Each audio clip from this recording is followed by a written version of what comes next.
wabarakatuh. Welcome back to my YouTube channel. Jadi sekarang bersama Wafik Malik lagi, ya YouTube gue gitu loh. Jadi sekarang di sini gue lagi megang laptop nih. Gue sebenarnya bingung sih bikin konten apa, cuma karena kayaknya lebih seru gitu kalau misalnya gue bikin kalian bertanya Wafik menjawab part 2. Jadi part satunya udah ada, nanti gue taruh linknya di description box kalau misalnya kalian belum nonton. Nah, langsung aja dari yang pertanyaan yang pertama. Di sini ada dari Imelda Aprilia. Assalamualaikum Kak, waalaikumsalam. Maaf mau nanya, kan kakak bercadar, jadi belang nggak sih kulitnya? Ya gimana ya? Nggak juga sih sebenarnya kalau misalnya kalian pakai sunscreen atau kayak ya pelindung dari kulit dari matahari. Cuma kalau misalnya kayak gue kemarin lagi ke Flores, ya itu belangnya kayak gini, gue bener-bener segini, belangnya segitu doang udah. Ya tergantung sih, enggak sih, biasa aja. Kakak aku belang enggak kan? Ya udah, nggak kenapa-napa, belang ya biasa aja. Bagus kok pakai cadar, kagak belang juga, nggak ada efek samping. Dari Rizky Septiani, Bismillah, Wafik mau nanya nih, biasa dengerin merotal siapa, terus irama ngajinya ngikutin siapa? Semoga dijawabnya. Ini bener-bener kayak adu kesenangan lagi orangnya di sebelah, guys. Gue itu sumpah jujur, gue itu suka banget sama suara Bang Taki.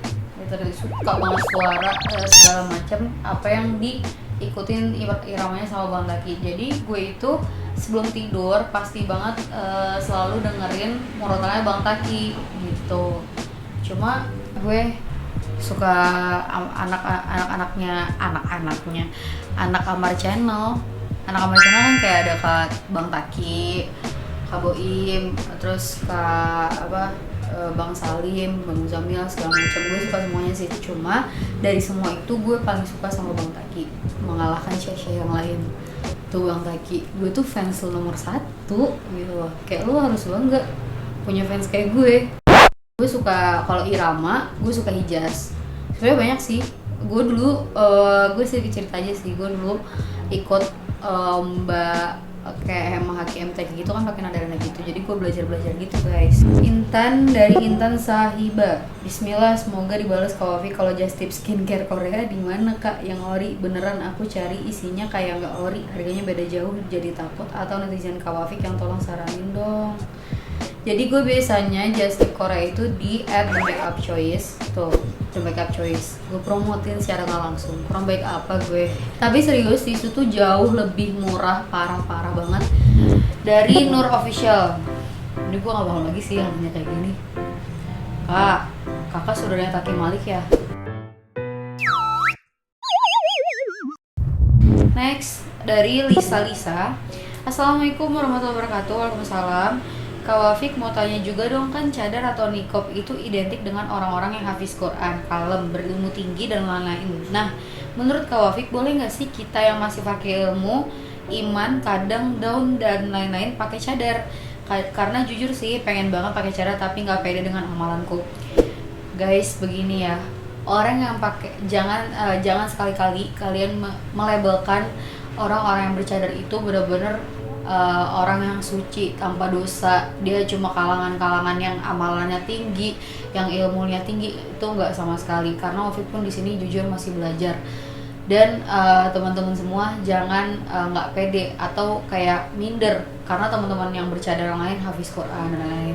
Gak apa-apa, kita seiring berjalannya waktu belajar pakai cadar, pasti kita semakin meningkatkan ilmu dan amalan kita juga gitu. Pokoknya ya jangan nggak percaya diri lah. Kan Allah itu nggak milih-milih gitu, maksudnya semua manusia itu sama aja di mata Allah gitu. Intinya kalau misalnya kita udah mulai pakai cadar, ya udah pasti otomatis ketika kita udah mulai niatin karena Allah, insya Allah ilmu kita, terus kita pasti haus akan ilmu dan pengen nyari tahu terus gitu. Dari Vira Mira, Kak, salah nggak sih kita hijrah tapi kayak mendadak gitu, sampai banyak orang yang sekitar yang ngejudge hijrah kita itu pura-pura dan jadi kelihatan soalim gitu. Terus kita pengen ngajak orang lain untuk kembali ke jalan yang benar, malah tuh orang ngatain kita sok suci dan selalu mengelak. Gimana ya Kak cara ngatasinnya? Sebenarnya ini salah satu ujian dari kita. Misalnya kita pengen hijrah gitu ya, pengen dulu menjadi lebih baik, pasti adalah ujian-ujian yang Allah kasih. Tapi Allah itu ngasih ujian pasti nggak melebihi dari batas kemampuan hambanya. Berarti ketika kita dikasih ujian seperti itu, Allah yakin kita tuh bisa ngatasinnya gitu. Dan kalau misalnya orang-orang seperti ini, jujur banyak banget sih sebenarnya, walaupun pas masa-masa awal gitu ya bercadar itu banyak banget hujatan-hujatan, bahkan dari teman sendiri itu udah biasa banget. Tapi lama-kelamaan jadi kayak ya udahlah biasa aja gitu. Karena apa ya, pastilah ada orang yang suka, ada yang enggak gitu. Tinggal kita nanggepinnya kayak gimana. Nah, kalau misalnya saran Wafik sih, yang penting kita udah ngingetin tugas kita sebagai muslimah atau muslim itu udah gugur, udah ngingetin nih. Sisanya udah doain aja, ikhtiarnya udah cukup nih, sisanya doain aja saranin ke Allah biar dapat hidayah gitu. Jadi ingetin sekali sampai 3 kali nggak mau ini nih, nggak mau nerima nasihat kita, ya udah kita cukup doain aja gitu. Next dari Meisa, Kak, misalnya ngafalin Quran itu bagusan dari depan apa belakang? Kalau Wafik sendiri sih sebenarnya banyak sih, tergantung selera. Ada yang bilang lebih gampang di depan, ada yang bilang dari belakang. Kalau Wafik sendiri dari belakang. Tapi dari belakang itu dari juz 30 sampai juz 26, lanjut langsung depan juz 1 sampai seterusnya kayak gitu. Cuma ada juga yang ngafal dari depan, tapi Wafik lebih prefer dari belakang tapi sampai juz 26 gitu. Itu masih masa-masa mudahnya sih. Jadi udah 25 ke atas, 25 ke atas tuh sebenarnya ayatnya agak susah gitu. Jadi Wafik saranin dari belakang habis itu balik ke depan. Next dari Khairun Nisa Umri. Assalamualaikum Kak. Waalaikumsalam. Kak Wafik, boleh minta saran nggak gimana sih caranya ngatasin trauma dari masa lalu kita, atau lebih sering berlapang dada dengan julitan orang-orang tentang masa lalu kita? Karena jujur aku lagi down karena julitan dari orang-orang tentang masa lalu aku dan sering dikatain dengan kehidupan sekarang.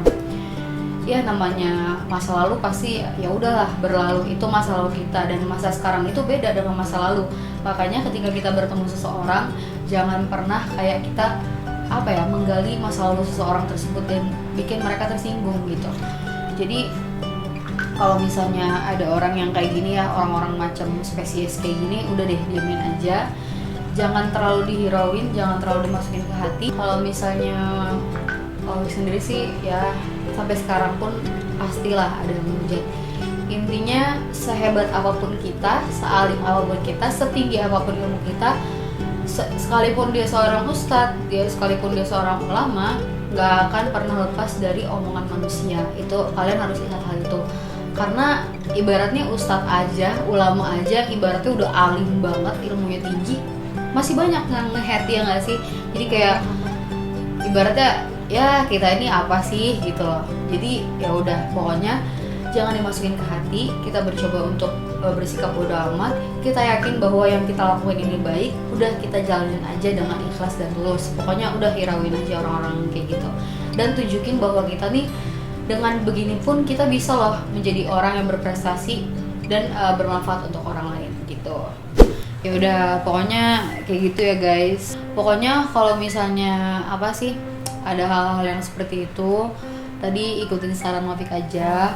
Pokoknya di sini kita sama-sama belajar, sama-sama ngingetin satu sama lain. Jangan sungkan juga ngingetin Wafik, tapi jangan lewat kolom komentar ya guys, ngingetinnya lewat DM. Insyaallah Wafik baca, karena ketika kita mengkomentar orang di depan banyak orang itu dosanya besar sekali. Dan kalau misalnya orang-orang yang ngingetin itu di kolom komentar dengan dengan sangat terbuka, tapi dia ngakunya ilmunya banyak, itu udah salah banget. Katanya ilmunya, dia tahu ilmu, tapi kok ngingetinnya nggak sopan kayak gitu. Terus jangan suka menggunjing orang, jangan suka kepoin masa lalu orang, jangan suka menebar aib seseorang. Karena ketika kita suka ngepoin hal-hal yang begitu, kita suka ngebuka aib seseorang, maka Allah juga bakal ngebuka aib kita di dunia maupun di akhirat kayak gitu guys. Pokoknya terima kasih untuk sharing kali ini, semoga bermanfaat. Mohon maaf bila ada kata-kata yang salah. Semoga kita bertemu di lain kesempatan. Terima kasih teman-teman. Assalamualaikum warahmatullahi wabarakatuh.